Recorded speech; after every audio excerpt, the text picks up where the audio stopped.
All right, Elizabeth. So to start off, just tell us what schools you went to.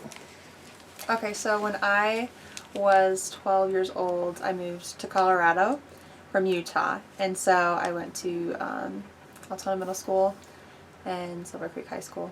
And that is it. You're originally from Utah? Yeah.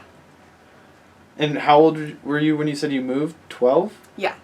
Why the move? We moved because my dad had a job offer here. And he had to go back and forth between Utah and Colorado. So he was gone every day of the week, and we only saw him on Saturday and Sunday. And so that was a sad time for our family because we never got to see my dad. And so we had to move out here. Sorry. You're fine. We had to move out here so we could be with him more. And would you say that it was worth the move from definitely. Utah? I was incredibly sad. When I was... Just all the time? No, yeah, when I first moved here, I was really upset and I missed my friends. And I was shyer when I was younger. So I was just, I don't know, it was scary just moving because I'd never moved before. And so that was really hard. But then a year or two after that, I realized that it was a really good move because I met a lot of people and got involved in a lot of great things at Altona and in Silver Creek. And it was definitely worth it. So, I mean... Clearly, you've moved on from your sad, constant sadness. During your time here, who were some of the people that you hung out with? In middle school and high school, or if you want to talk about both, then yeah, go for it. Okay, in middle school, what did I hang out with? I don't know. I was kind of quiet in middle school. That's how I saw myself. I don't know if other people saw me that way, but I didn't have as many friends as I have now. I hung out with Aaron sometimes, and I hung out with a lot of people from my church because I used to be Mormon. And used to be Mormon? Yeah, I will tell you about that. Okay. I used to be Mormon. That sounds very interesting, okay. And I had a lot of friends from church. And so at school, I was a little more alone, but outside of school, I hung out with a lot of my church friends, and so those were the majority of people that I hung out with. And then in high school, I mainly hang out with Tara Wright. Do you want me to say full names? Yeah, go for it.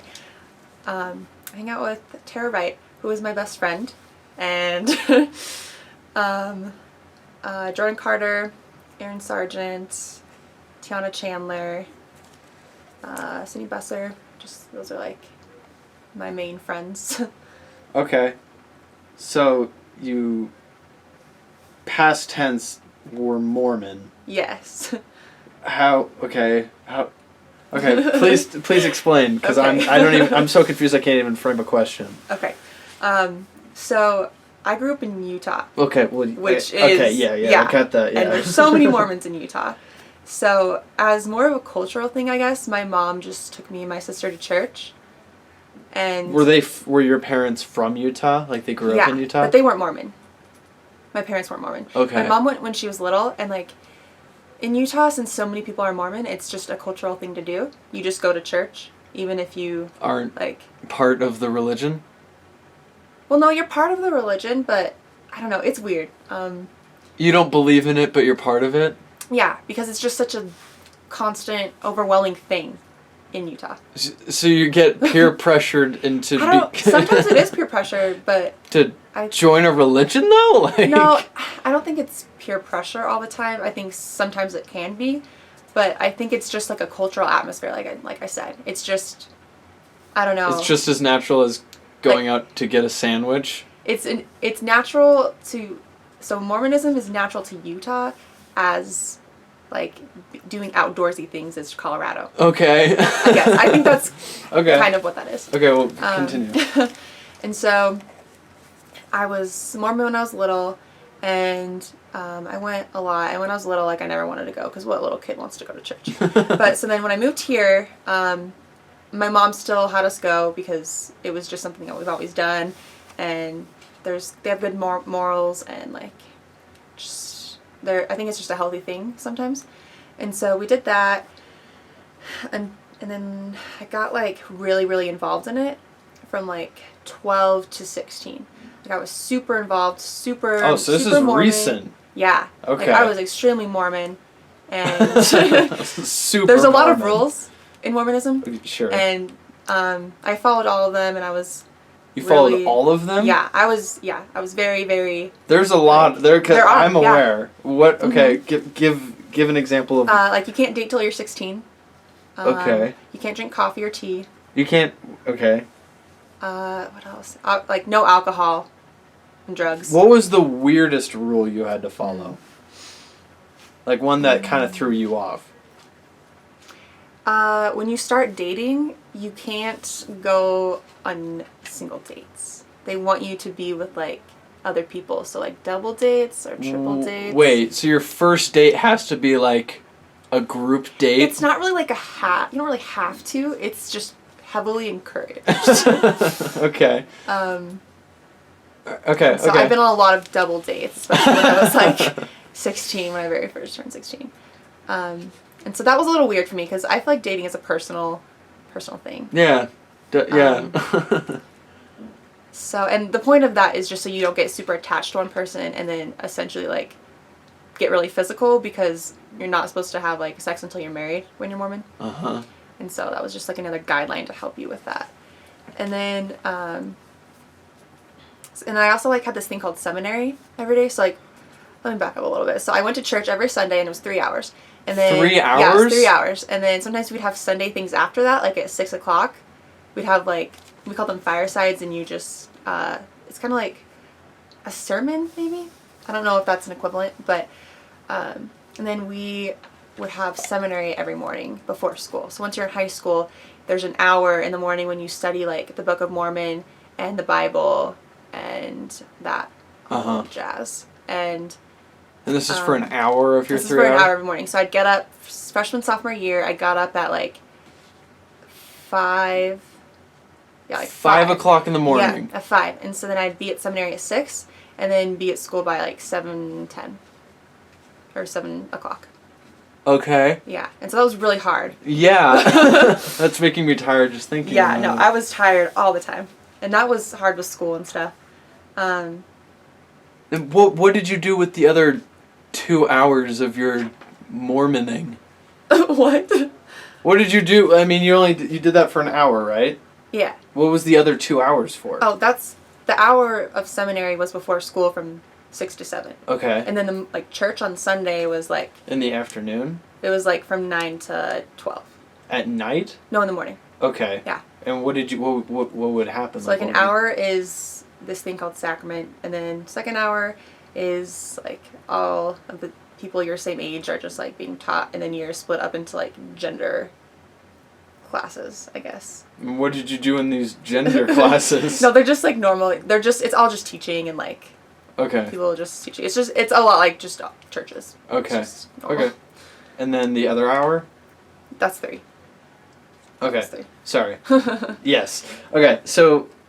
And then on Wednesdays we had activities that like all of like, it was like kind of like a youth group, and all of the from 12 to 18-year-olds in that area that went to your church, we'd all like get together and we'd do activities or play games or go camping and things like that. So it was like, it's your life. Like when you're Mormon and you're into it, like it's dictates almost everything you do. Wow. Yeah. Well, okay. So 16 a year or two ago? Yeah. So junior year, I decided that I didn't necessarily believe in everything. Ooh.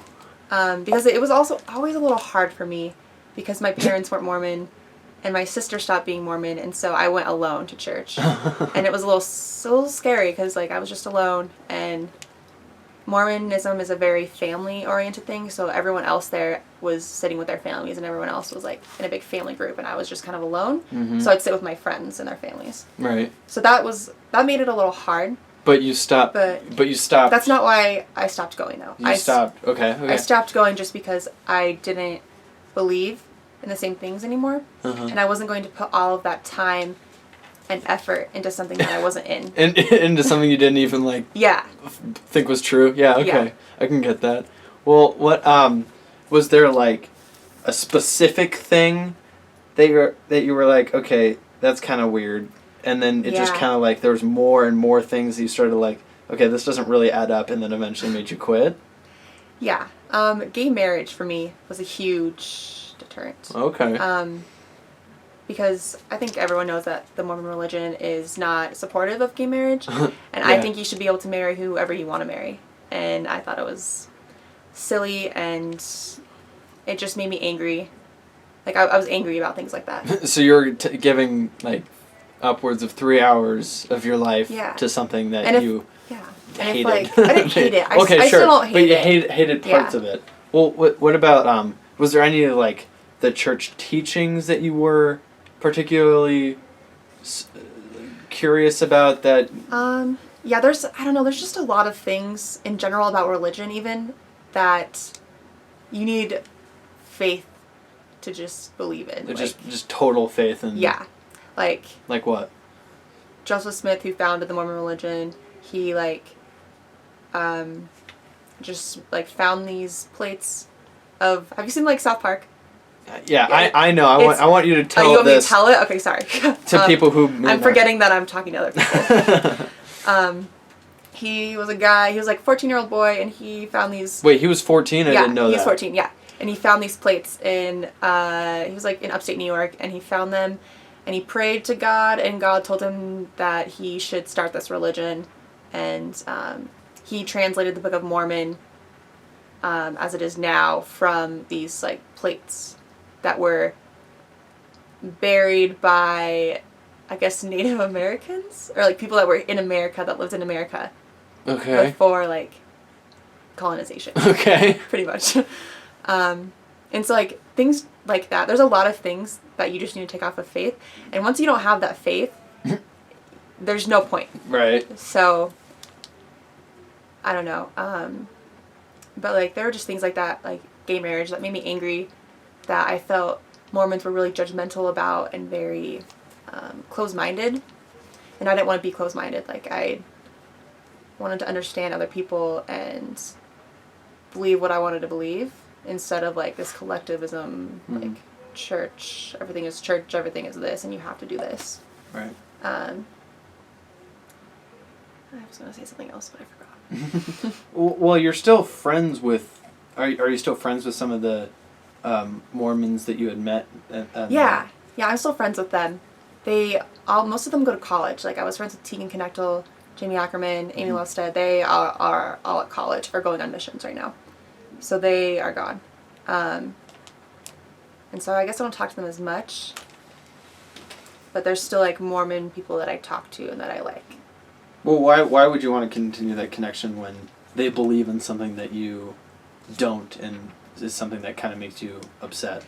Because, I don't know, just because someone believes something different than me doesn't mean I can't be their friend. Doesn't mean I still don't love them.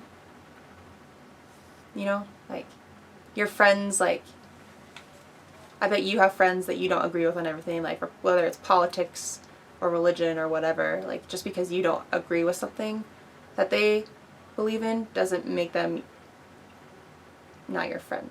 Mm. Well, we have a few more minutes before my final question.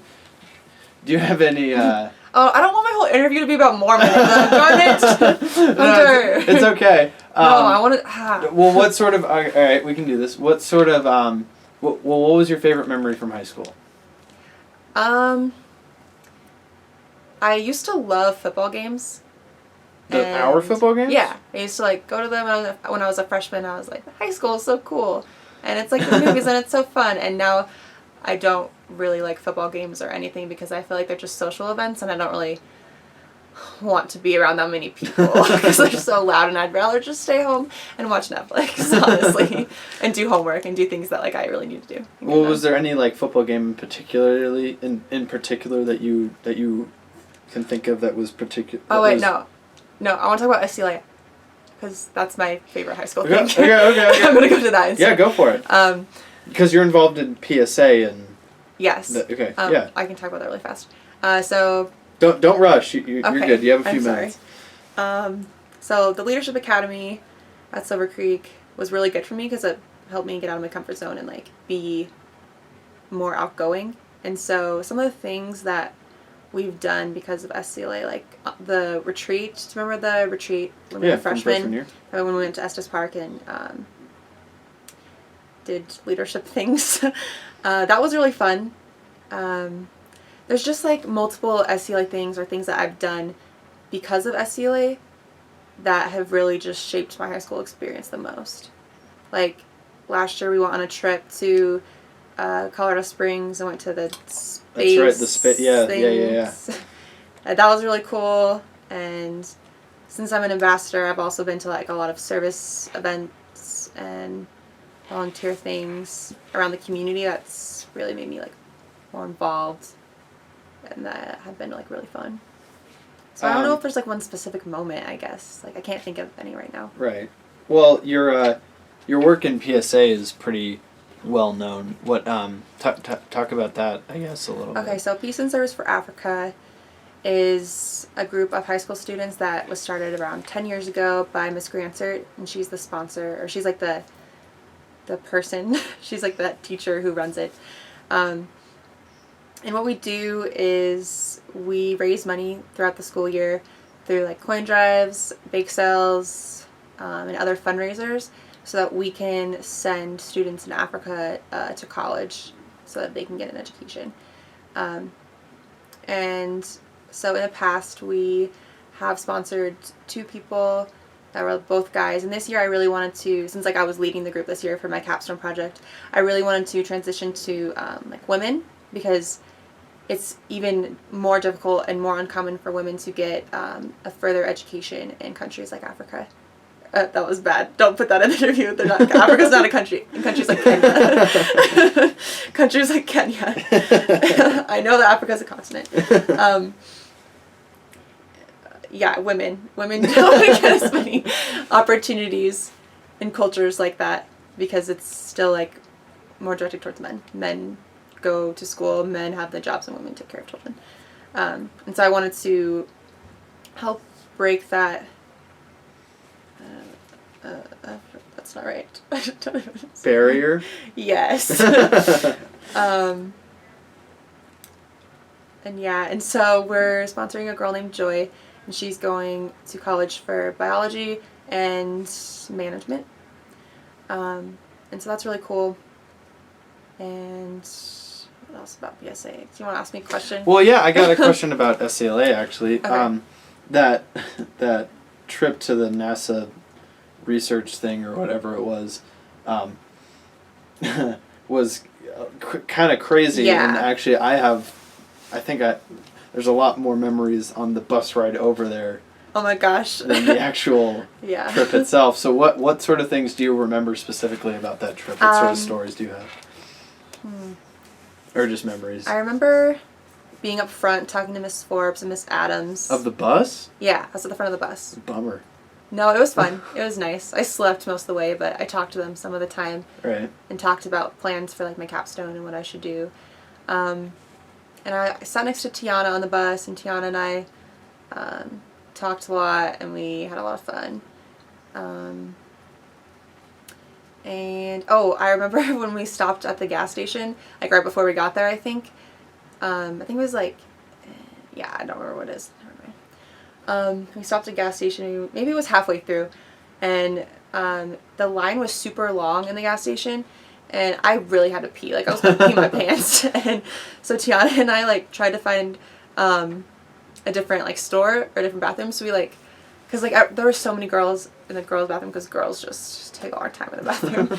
And so we, like, ran across this, like, highway street. You ran across a highway? Yeah, or not, like, the highway, but there's, like, this more main road street that was, like, next to the gas station. And we, like, just, like, ran across to it and, like, tried to get to this, I think it was a bank, and the bank wasn't open, so we, like, ran over there for nothing. And then, I think we tried, like, another store that was closed, and I was just, like, in so much pain because I had to pee so bad. And so then we ended up just going back to the gas station. And did you inevitably go to the bathroom? Yes, I did. Okay. Yeah.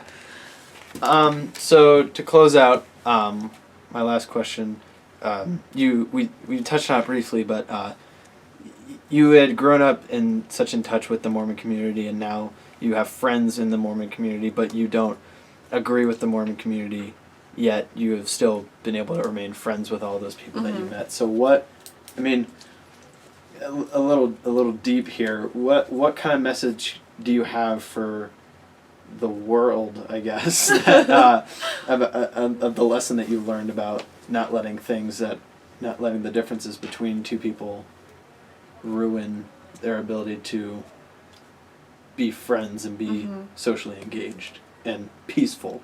You kind of just summed it all up. Just asking me that question. That was a good question. My mind is going a lot of different places right now. So, can you ask me? All right. So, continuing my final question about trying to find common ground and trying to stay friends, even though you have strong. Yeah, I know what you're saying. Okay. I will answer. So I think just in general, when people don't try to understand each other and don't try to have an open mind when it comes to other people's beliefs and values, that's when things like wars happen. Like, that's really an extreme case, but like, when you try not to understand another person, where they're coming from, like, fights and discontent happen, and it's just not worth that, because beliefs are a big part of a person, but I think there's more than that to who someone is. It's just because someone doesn't believe that there's a God or whatever doesn't mean that they aren't a good person, doesn't mean that they aren't compassionate or kind or hardworking, and those things are the things that make someone who they are, really. And I'd much rather have like a kind, loving friend that doesn't have my same values than a friend that does, that is just a jerk or that isn't loyal or trustworthy.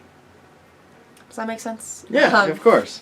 Awesome. And so, like, I just think that in high school especially, it's really important to just have an open mind, because I feel like we always think we're so right. Like, high schoolers, like teenagers at least, like, sometimes I'll just think my opinion is right and my opinion is the best, but it's really not. And like, truth and everything is so subjective to your own personal experiences and preferences that you should really just like take the time to understand other people and essentially like learn more, because that's how you're going to learn in life and grow, by learning from other people and realizing that you aren't like all knowing, I guess. And you should just be more open-minded. Awesome. Well, thanks Elizabeth. You're welcome, Hunter.